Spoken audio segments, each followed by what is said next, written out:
તારીખ 4/6/2024 રાજકોટ માર્કેટિંગ યાર્ડના બજાર ભાવ: કપાસ બીટી 1350 થી 1480, ઘઉં લોકવન 493 થી 521, ઘઉં ટુકડા 498 થી 550, જુવાર સફેદ 820 થી 905, જુવાર લાલ 835 થી 918, બાજરી 390 થી 480, તુવેર 1854 થી 2363, ચણા પીળા 1190 થી 1315, ચણા સફેદ 1420 થી 2250, મગ 1411 થી 1711, વાલદેશી 850 થી 1542, વાલપાપડી 1000 થી 1700,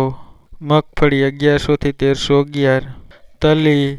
2350 થી 2660, એરંડા 950 થી 1085, અજમો 1200 થી 2560, લસણ 1600 થી 3400, ધાણા 1200 થી 1421, વરિયાળી 1100 થી 1631, જીરું 4400 થી 5610,